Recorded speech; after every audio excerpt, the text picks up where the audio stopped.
Hello Avon, कैसे हैं आप सब। आज हम एक और इम्पोर्टेंट क्वेश्चन को सोल्व करने जा रहे हैं। अब ये क्वेश्चन सारा ही ट्रिग्नोमेट्रिक टेबल पे बेस है। अगर आपको ट्रिग्नोमेट्रिक टेबल अच्छे से आता है तो वेल एंड गुड, अगर नहीं आता है तो पहले उसको अच्छे से एनालाइज करें, फिर इस सम को सोल्व करने की कोशिश करें। पर इसको सोल्व करने का तरीका तो आप यहाँ पर देख ही सकते हैं। क्वेश्चन में क्या कहा गया है कि if theta lie between 0 degree and 90 degree it imply first quadrant. तो इफ टू कोस के theta 2 cos square theta is equal to 3 sin theta, then the value of cosec square theta minus cot square theta plus cos square theta is equal to। अब ये question easy है, tough है, कुछ समझ नहीं आता। चलो करके देखते हैं। अब 2 cos square theta is equal to 3 sin theta। अब यहाँ पर एक बात नोटिस करने वाली है कि थीटा है, दोनों तरफ इक्वल है, left hand side is equal right hand side है। ये कैसे? यहाँ पर ऐसा है कि थीटा की वैल्यू 0 और 1, 0 90 को छोड़ के कुछ भी हो सकती है, क्योंकि जीरो पे अगर साइन जीरो करो, यहाँ पर जीरो होगा तो ये वाली साइड जीरो हो जाएगी। अगर 90 होगा तो ये वाली साइड जीरो हो जाएगी। मतलब 0 और 90 डिग्री को छोड़ के थीटा की वैल्यू कोई भी हो सकती है। जो डाटा है वो 30 डिग्री या 45 डिग्री या 60 डिग्री, इन तीनों में से कोई एक हो सकता है। तो इसी तरह लेट अगर करते हैं theta is equal to 30 degree, तो 2 cos square 30 is equal to 3 sin 30।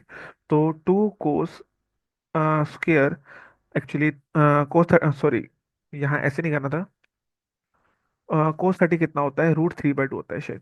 √3/2, मैं शायद से कह रहा हूँ, बिल्कुल। और इज इक्वल टू स्क्वेयर है, सॉरी, 3 sin 30। sin 30 कितना होता है? 1/2 होता है। 1/2। ओके। अब √3 का स्क्वायर ओनली 3 होता है। √3 का स्क्वायर ओनली 3 होता है। 2 का स्क्वायर 4 होता है, और इंटू 2 है, इज इक्वल टू 3/2 हो गया। और अगर इसको कैंसिल आउट कर दे तो ये भी क्या हो गया? 3/2 is equal to 3/2। It imply left hand side is equal to right hand side. It imply theta की वैल्यू मेरी ड्राइव आउट कितनी होगी? 30 डिग्री। और ये कैसे आया है 30 डिग्री? ये हिट एंड ट्रायल मेथड से मैंने चेक किया कि थीटा की वैल्यू 30, 45 और 60 में से एक होनी ही होनी है। अगर 30 डिग्री नहीं आया तो 45 करके देखना था, नहीं तो 60 करके देखना था। बट डेफिनेटली इन तीनों में से अगर पहला नहीं आता तो बाकी दोनों में से एक तो होनी थी। तो अभी चलो बात खत्म करते हैं, क्वेश्चन खत्म करते हैं। तो cosec square theta minus cot square theta plus को स्क्वायर थीटा, इसकी वैल्यू मैंने क्या करनी है? Find out. तो कोसेक स्क्वायर थीटा कितना है? 30 माइनस कोट स्क्वायर 30 प्लस को स्क्वायर 30, इसकी वैल्यू। अगर आपको, मैं फिर कहता हूँ, अगर आपको ट्रिग्नोमेट्रिक टेबल नहीं आता तो प्लीज़ उसको याद कर लें, उसको अपनी टिप्स पे लगा के रखें। तो भी आप अपनी ट्रिग्नोमेट्री में, एडवांस ट्रिग्नोमेट्री में आप तेज हो सकते हैं, नहीं तो आपको मुश्किल हो जाएगी। कोसेक 30 की वैल्यू क्या होती है? कोसेक 30 की वैल्यू होती है 2। तो ये 2 का स्क्वायर आ गया, माइनस कोट 30 की वैल्यू क्या होती है? कोट 30, tan 30 होता है 1/√3, तो कोट 30 क्या होगा? ओनली √3। तो ये रूट 3 का स्क्वायर प्लस कोस 30 होता है √3/2। हाँ, शायद √3/2 होता है, बिल्कुल होना चाहिए। ओके, इसका स्क्वायर। तो 2 का स्क्वायर हो गया 4, माइनस √3 का स्क्वायर हो गया 3, प्लस √3 का 3/2 का स्क्वायर क्या होगा? 3/4। अगर 4 - 3 1 हो गया, 1 + 3/4। अगर इसका एलसीएम लेंगे तो क्या आ गया?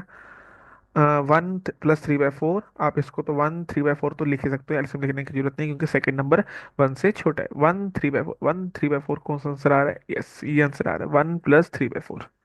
तो क्या आपको ये आंसर समझ आया? ये क्वेश्चन आसान था, मुश्किल भी था। मुश्किल कब था? मुश्किल तब था जब आपको ट्रिग्नोमेट्रिक टेबल याद नहीं है। और आसान कब है? अगर आपको ट्रिग्नोमेट्रिक टेबल याद है। तो अगर आपने नोटिस किया होगा, इस क्वेश्चन में मैंने सिर्फ एक हिंट दिया है कि थीटा की वैल्यू को पुट कर लो। उसका अगर आपको मैंने ये हिंट ना दिया होता, मतलब अगर इस हिंट को छोड़ दे, तो ये क्वेश्चन आप खुद भी कर सकते हो आराम से सोल्व। और ये भी एक पिछले पेपर में पूछा गया क्वेश्चन है। थीटा की वैल्यू 30 आ गई थी, सॉरी मैंने लेट की थी। तो जब मैंने देखा तो थीटा की वैल्यू 30 आ गई, left hand side is equal right hand side आया। जब थीटा की वैल्यू उसको गिवन क्वेश्चन में मैंने भरा और ड्राइव आउट किया, तो मेरा आंसर कितना आ गया? 1 3/4। तो आप भी इस क्वेश्चन को सोल्व करो अपने एंड पे, और ट्रिग्नोमेट्रिक टेबल को याद कर लो, बहुत जरूरी है।